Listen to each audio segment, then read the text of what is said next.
Presidente Lula diz que Brasil é soberano em resposta a Donald Trump. E você vai ver ainda. Polícia Federal realiza a operação para investigar desvio de emendas e fraudes com recursos públicos no Ceará. E ainda, enchentes no Texas deixam mais de 100 mortos e dezenas de desaparecidos. Essas e outras notícias você confere agora no Redação Hit. Olá, bom dia para você. Agora, 11h30 pelo horário de Brasília. Seja muito bem-vindo ao Redação Hit, edição manhã desta terça-feira. A partir de agora, você fica muito bem informado com as principais notícias. O presidente Lula afirmou que a ameaça do presidente dos Estados Unidos, Donald Trump, de taxar em 10% países que se alinhem ao BRICS não causou preocupação durante a cúpula.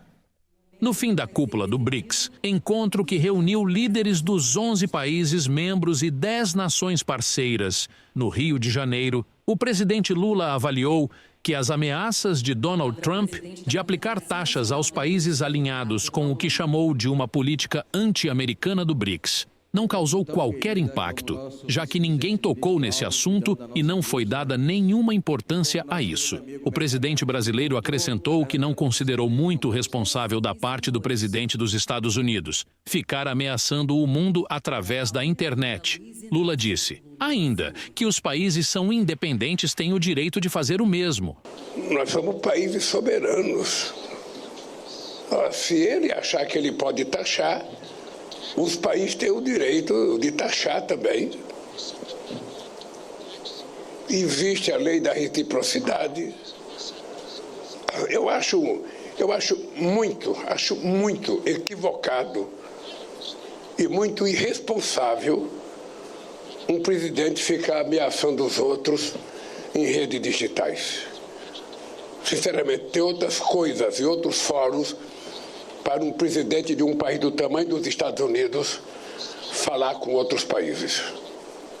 As pessoas têm que aprender que respeito é bom.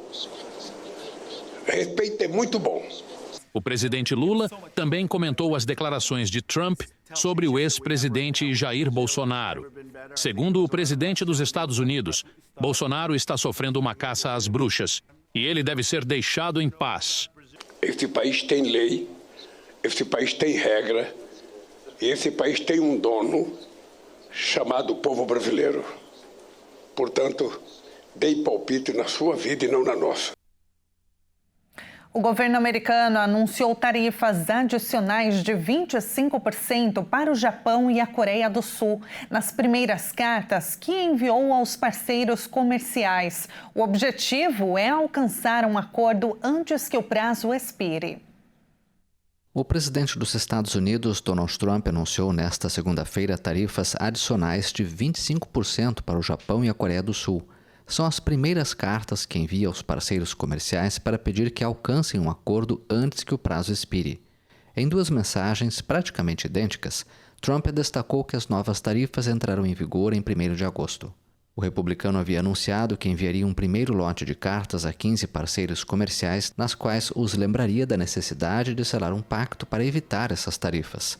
O primeiro-ministro japonês, Shigeru Ishiba, havia dito que não cederia facilmente nas negociações comerciais com Washington. Trump impôs tarifas de 10% a quase todos os seus parceiros comerciais em abril e ameaçou aplicar taxas ainda mais altas a algumas economias, como a União Europeia. Mas, logo depois, diante do choque econômico, anunciou uma pausa que expira na próxima quarta-feira. Washington está confiante de que fechará vários acordos antes disso. Até o momento, Trump só fechou acordos comerciais com o Reino Unido e o Vietnã. A cúpula do BRICS terminou ontem no Rio de Janeiro. A declaração final, divulgada no domingo, condenou os ataques de Israel e Estados Unidos ao Irã, sem citar diretamente os países.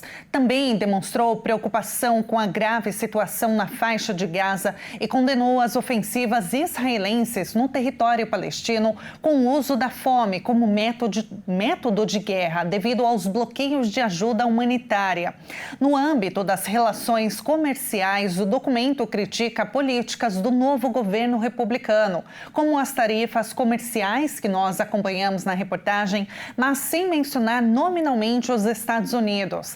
Mas o uso de moedas locais nas transações financeiras entre os países do bloco foi defendida por Lula durante a entrevista coletiva, mas não chegou a ser tratado com tanto destaque como durante a cúpula que aconteceu no ano passado na Rússia. Mesmo assim, Trump reagiu e ameaçou impor tarifas aos países que adotarem políticas alinhadas com os BRICS e defendeu o ex-presidente Jair Bolsonaro, que é réu no caso que apura tentativa de golpe no Brasil. Vamos falar agora sobre tudo isso com Ricardo Bruno Boff, professor de Direito e Relações Internacionais da Univale de Santa Catarina. Professor, bom dia, muito obrigada por aceitar o nosso convite. Bom dia, Tabata. É um prazer falar com vocês. O prazer é todo nosso. Professor, primeiro eu começo te perguntando qual a sua análise ou qual análise que pode ser feita sobre a declaração final do BRICS, né, divulgada no domingo, e para emendar, na sua avaliação, o Brasil conduziu bem a cúpula? Olha, a declaração final ela segue algo que já vem marcando os BRICS há bastante tempo e dá para resumir em uma palavra: a busca por um mundo multipolar, né?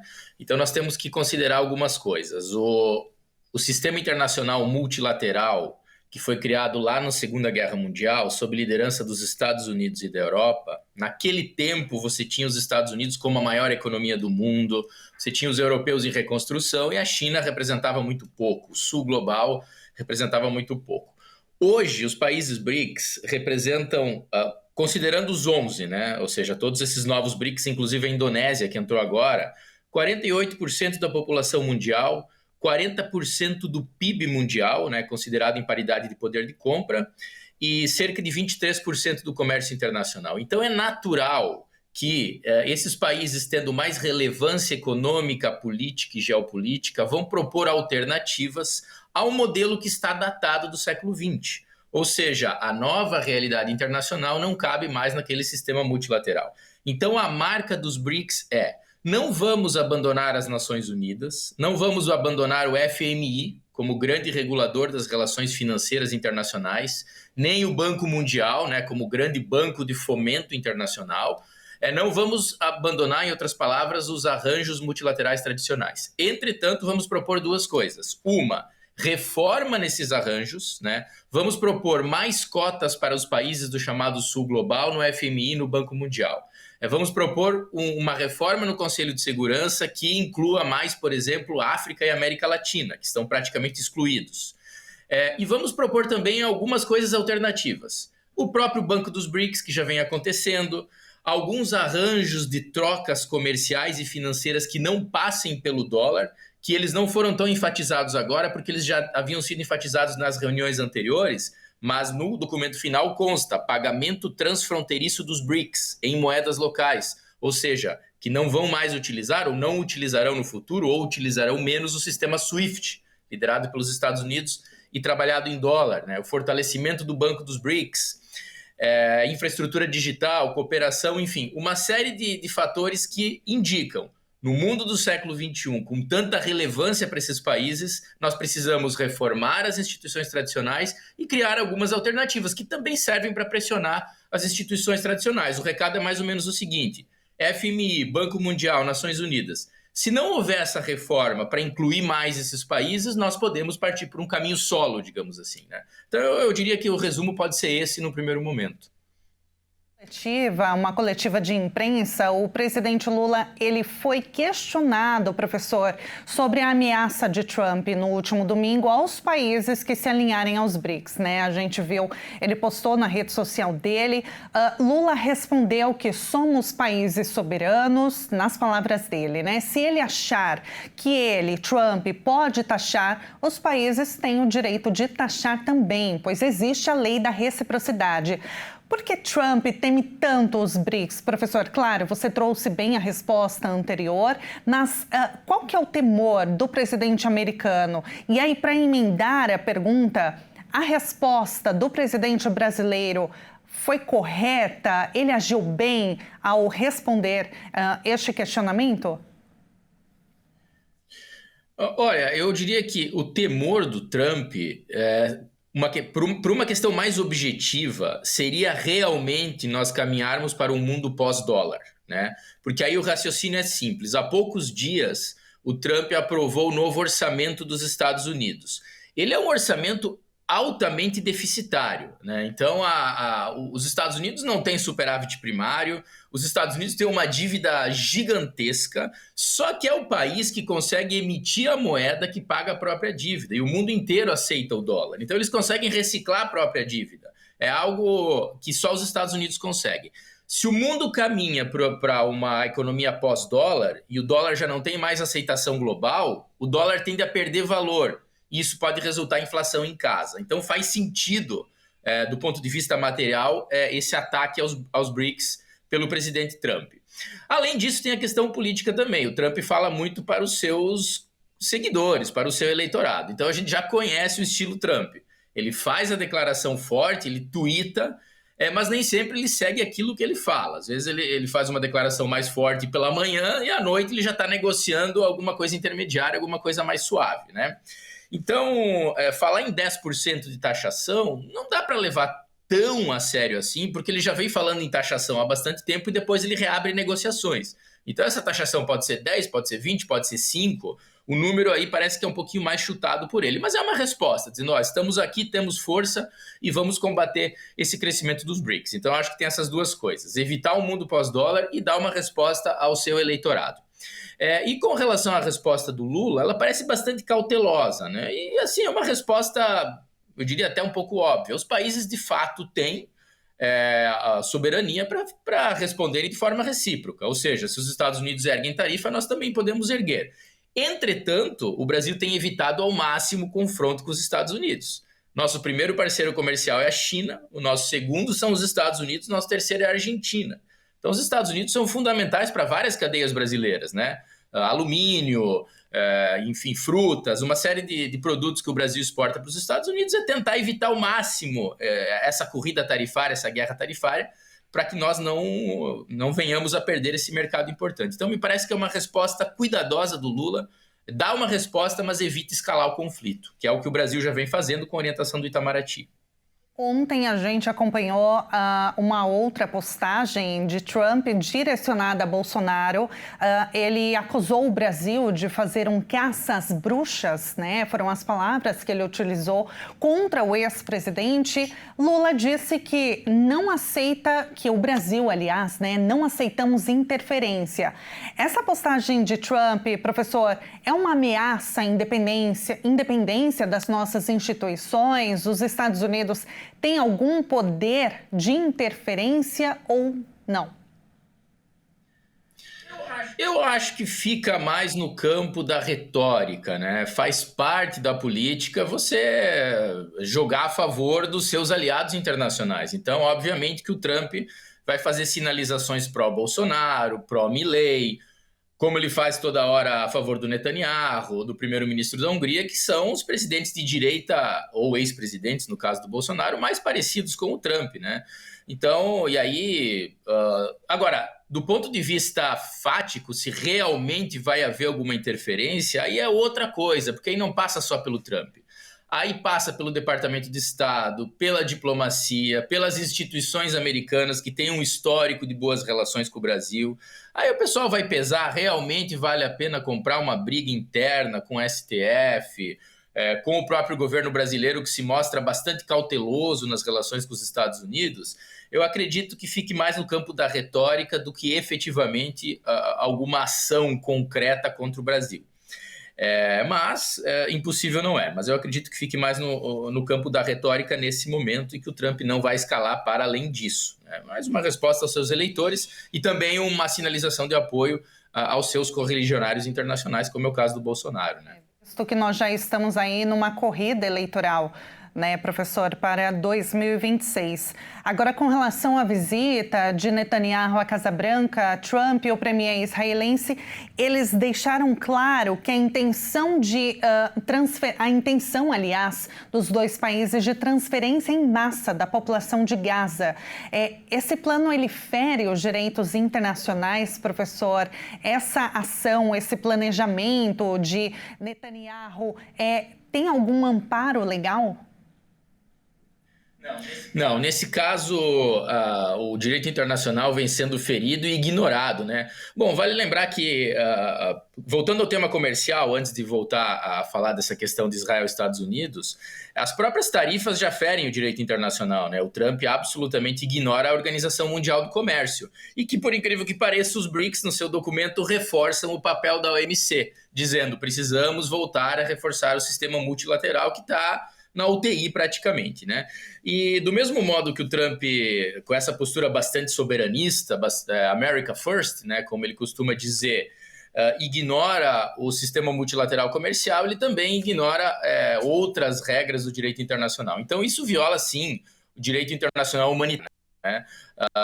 Remoção forçada de população, essa questão que está acontecendo na Palestina e amplamente denunciada no mundo inteiro, que a ajuda humanitária gera riscos para as pessoas que vão até o alimento.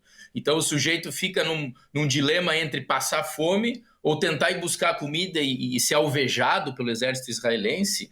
Isso fere completamente o direito internacional. Nem o Trump nem o Netanyahu estão muito preocupados com isso, né?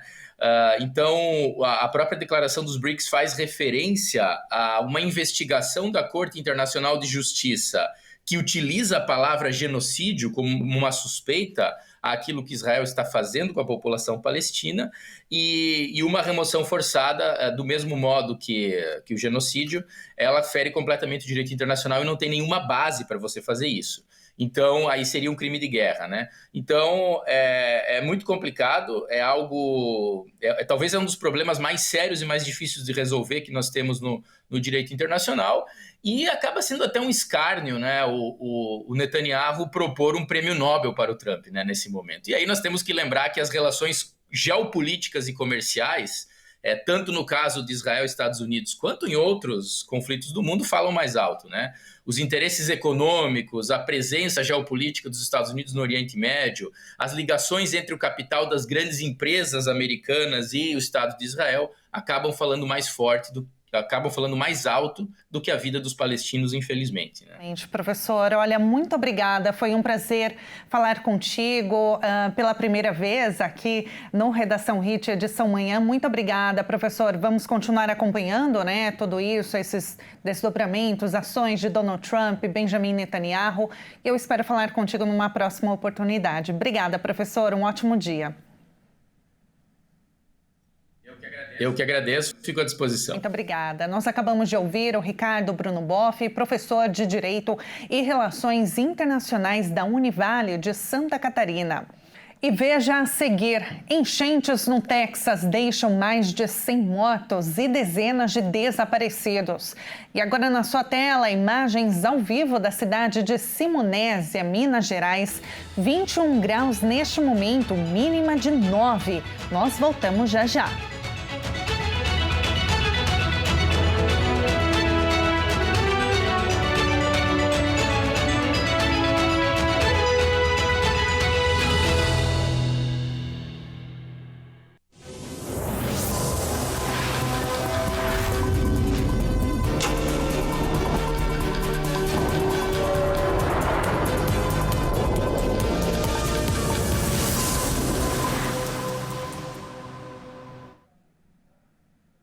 Nós estamos de volta agora no horário de Brasília, 11 horas e 51 minutos, aliás.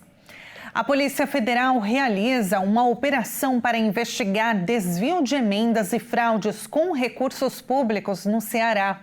O deputado Júnior Mano e outros 5 são alvos da Polícia Federal.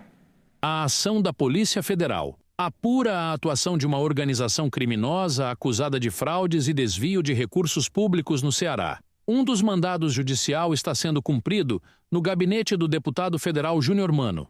Endereços ligados ao parlamentar em Brasília e no Ceará também são alvos de buscas, além de propriedades de outros 5 suspeitos de envolvimento. Ao todo, são cumpridos 15 mandados em Brasília e em 5 municípios cearenses: Fortaleza, Nova Russas, Eusébio, Canindé e Baixio. A investigação, que tramita sob sigilo no Supremo Tribunal Federal, investiga um grupo criminoso que desviava dinheiro público de emendas parlamentares por meio de fraudes em processos de licitação e contratos. Os valores de origem ilícita teriam sido usados para custear campanhas políticas no Ceará nas eleições municipais do ano passado. Além dos mandados, o STF também autorizou a quebra de sigilo de celulares apreendidos e o bloqueio de cerca de 55 milhões de reais em contas bancárias de pessoas físicas e jurídicas investigadas. Segundo a PF, o objetivo é interromper a movimentação de valores de origem ilícita e preservar os recursos, caso seja determinada uma reparação. As condutas investigadas envolvem os crimes de organização criminosa, captação ilícita, lavagem de dinheiro e falsidade ideológica com fim eleitoral. A investigação contou com apoio técnico da Controladoria Geral da União. Já passa de 100 o número de mortos nas enchentes no Texas, nos Estados Unidos, e equipes de resgate continuam as buscas por desaparecidos. Muitas das vítimas são adultos e crianças que estavam em um acampamento de verão às margens do rio Guadalupe, no dia 4 de julho, quando o desastre aconteceu. A Casa Branca informou que o presidente Donald Trump planeja visitar o Texas na próxima sexta-feira e também criticou as falas sobre o corte de verbas à agência responsável por monitorar os fenômenos climáticos, que podem ter prejudicado os sistemas de alerta sobre as chuvas. E agora, mudando de assunto, nós vamos fazer aquele nosso giro por algumas cidades brasileiras e hoje o nosso destino é o município de Meleiro, Santa Catarina. Com um pouco mais de 7 mil habitantes, Meleiro, cidade cortada pelo rio Araranguá, que contribui para a paisagem natural e a agricultura local, tem esse nome do tempo dos tropeiros, que encontravam na região uma grande quantidade de mel silvestre. O município também integra o roteiro turístico do Caminho dos Canyons, que conecta cidades entre serra e o litoral, atraindo ecoturistas que buscam adrenalina em meio à magnitude da natureza. Hoje, a cidade encanta com sua tranquilidade, tradição e uma população acolhedora que preserva com orgulho suas raízes norte-italianas.